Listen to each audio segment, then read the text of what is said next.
एक सवाल होया कि खून लाल ते सफेद किवें हुंदा है। अच्छा, एक माँ बाप दे जिहड़े बच्चे हुंदे ना, सारा खून लाल ही हुंदा है। अच्छा, बच्चों दे अगों बच्चे हो जांदे ने, वो भी खून लाल हुंदा है। सफेद किदों हुंदा है, इस गल नूं डिस्कस करदे हैं। जदों दो भरा मिल के एक कारोबार करदे, कोई काम करदे पैसे वाला।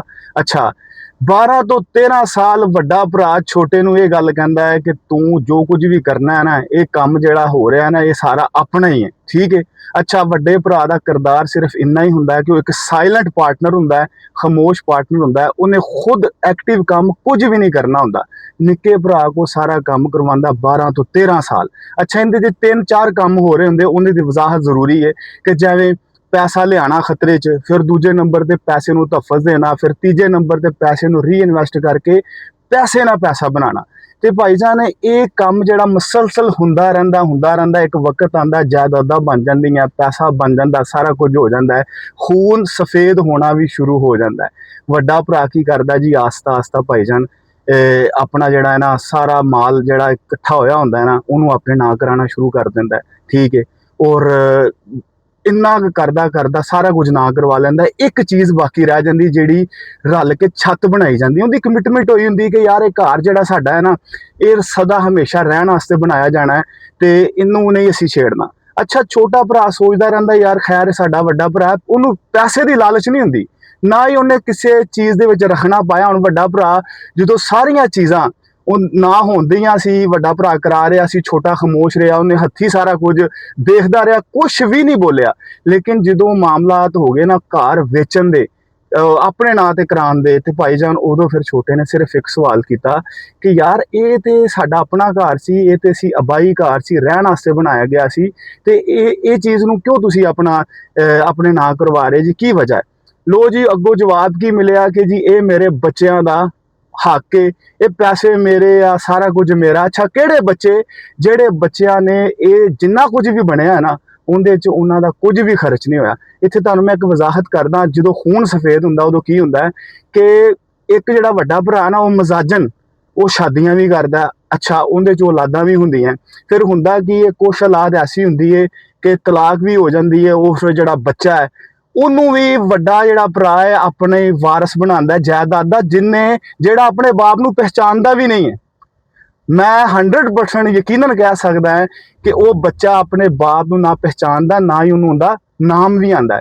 ਲੇਕਿਨ ਖੂਨ ਸਫੇਦ ਦੀ ਜਾਂ ਲਾਲਚ ਦੀ ਗੱਲ ਦੱਸਾਂ ਕਿ ਉਹ ਬਾਪ ਕੀ ਕਹਿੰਦਾ, ਇਹ ਤੇ ਮੇਰੇ ਉਸ ਬੱਚੇ ਦਾ ਵੀ ਹੱਕ ਹੈ, ਫਿਰ ਫਲਾਣੇ ਬੱਚੇ ਦਾ ਵੀ ਹੱਕ ਹੈ, ਢਿੰਗੜੇ ਬੱਚੇ ਦਾ ਵੀ ਹੱਕ ਹੈ, ਤੇ ਇਹ ਖੂਨ ਕਿਹੜਾ ਹੈ ਜਿਹੜਾ ਉਹਨਾਂ ਵਾਸਤੇ ਲਾ ਹਲੇ। ਅੱਛਾ, ਜਿਹੜਾ ਭਾਈ ਮਿਹਨਤ ਕਰਦਾ ਰਿਹਾ, ਜਿਹੜਾ ਪੈਸੇ ਨਾਲ ਪੈਸਾ ਬਣਾਉਂਦਾ ਰਿਹਾ, ਔਰ ਜਿਹਨੂੰ ਇਸ ਗੱਲ ਤੇ ਕਾਇਲ ਕੀਤਾ ਗਿਆ ਸੀ ਕਿ ਜੋ ਕੁਝ ਬਣਦਾ ਪਿਆ ਸਾਡਾ ਬਣਦਾ ਪਿਆ, ਔਰ ਇਹਦੇ 'ਚ ਵੱਡੇ ਵੀ ਸ਼ਾਮਲ ਸੀ।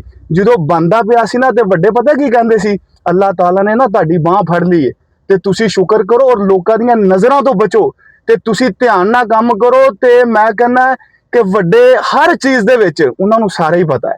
ਲੇਕਿਨ ਹੋਇਆ ਕਿ ਜਦੋਂ ਖੂਨ ਸਫੇਦ ਹੋਣਾ ਸ਼ੁਰੂ ਹੁੰਦਾ ਹੈ ਨਾ, ਫਿਰ ਉਦੋਂ ਮਾਮਲਾਤ ਹੁੰਦੇ ਕਿ ਫਿਰ ਬੰਦੇ ਨੂੰ ਸਿਰਫ ਆਪਣੇ ਬੱਚੇ ਨਜ਼ਰ ਆਉਂਦੇ ਨੇ। ਦੇਖੋ ਯਾਰ, ਤੁਸੀਂ ਸਭ ਕੁਝ ਕਰ ਲੈਣਾ, ਤੁਹਾਨੂੰ ਕੋਈ ਕਦੀ ਕੁਛ ਨਹੀਂ ਤੁਹਾਡਾ ਖੂਨ ਕਹੇਗਾ, ਲੇਕਿਨ ਉਹਨੂੰ ਤੇ ਉਹਦੇ ਬੱਚਿਆਂ ਦੀ ਜਿਹੜੀ ਛੱਤ ਹੁੰਦੀ ਨਾ, ਤੁਸੀਂ ਜਦੋਂ ਉਹਨੂੰ ਛੀਨੋਗੇ ਨਾ, ਉਹ ਜ਼ਰੂਰ ਬੋਲੇਗਾ। ਇਹ ਮੈਂ ਤੁਹਾਨੂੰ ਇੱਕ ਗੱਲ ਦੱਸਦਾ, ਕਦੀ ਕਿਸੇ ਦੀ ਛੱਤ ਵੱਲ ਧਿਆਨ ਨਾ ਕਰਨਾ। ਕਿਉਂ? ਕਿਉਂਕਿ ਉਹ ਉਹਦੇ 'ਚ ਉਹਦਾ ਖੂਨ ਵੀ ਲੱਗਾ, ਉਹਦੀ ਮਿਹਨਤ ਵੀ ਲੱਗੀ, ਉਹਦਾ ਪੈਸਾ ਵੀ ਲੱਗਾ। ਜਦੋਂ ਤੁਸੀਂ ਕਿਸੇ ਦੀ ਛੱਤ ਛੀਨੋਗੇ ਨਾ, ਉਹਦੇ ਵੀ ਅੱਗੋਂ ਬੱਚੇ ਨੇ। ਜਿਸ ਤਰ੍ਹਾਂ ਵੱਡੇ ਨੂੰ ਮਹਿਸੂਸ ਹੋਇਆ ਨਾ ਕਿ ਮੇਰੇ ਵਾਰਸਾਂ ਦਾ ਹੱਕ ਹੈ। ਹਾਲਾਂਕਿ ਮੈਨੂੰ ਦੱਸੋ, ਖੂਨ ਇੱਕ ਸੀ, ਲਾਲ ਸੀ। ਜਦੋਂ ਕੰਮ ਲੈਣਾ ਸੀ, ਕੰਮ ਨਾਲ ਕੰਮ ਹੁੰਦਾ ਗਿਆ, ਤੇ ਭਾਈਜਾਨ ਜਾਇਦਾਦਾਂ ਬਣਦੀਆਂ ਗਈਆਂ, ਸਾਰਾ ਕੁਝ ਬਣਦਾ ਗਿਆ। ਇਸ ਇਤਮਾਦ ਦੇ ਜ਼ਰੀਏ ਬਣਾ ਕਿ ਸਾਰਾ ਕੁਝ ਸਾਡਾ ਹੀ ਹੈ। ਲੇਕਿਨ ਯਾਰ, ਇਹ ਇੱਕ ਪਰੇ ਵਾਲੇ ਬੰਦੇ ਜਿਹੜੇ ਫੈਸਲਾ ਕਰਦੇ ਨੇ, ਮੈਂ ਕਹਿੰਦਾ ਦੁਨੀਆ ਨੂੰ ਇੱਕ ਪੈਗਾਮ ਜਾ ਰਿਹਾ ਕਿ ਯਕੀਨ ਕਰੋ, ਖੂਨ ਲਾਲ ਤੇ ਸਫੇਦ ਦੀ ਨਿਸ਼ਾਨੀ ਰੱਖਣਾ, ਔਰ ਯਾਦ ਰੱਖਣਾ ਇਸ ਤਰ੍ਹਾਂ ਵੀ ਮਾਮਲਾਤ ਹੁੰਦੇ, ਧਿਆਨ ਕਰਨਾ। कभी भी सब मेरे छोटा हो या वड्डा भरा हो, जेड़ा भी होवे, लेकिन भाईजान याद रखना कि दुनिया च इस तरह भी धोखे मिलते जे, अपना अपना कह के तुहाडा इस्तेमाल भी किया जाता है। मैं तो कहना खुदा दी कसम अल्लाह का शुक्र अदा करना चाहिए कि कोई हादसा नहीं होया, वगरना जेड़े लोग अज तुहाडे बच्चों का सिर दी छत खिंचन दे ने, अगर तुहानू कुछ हो जाता, ये जो भी काम हो रहे सी, मामलात हो रहे सी, तुहानू कुछ हो जाता, जेड़े अज तुहाडे बच्चों की छत खिंचन दे ने, इन्हां ने तुहाडे बच्चों का वारिस बनना सी, कदी कोई नहीं वारिस बनता। ਤੇ ਧਿਆਨ ਕਰਨਾ।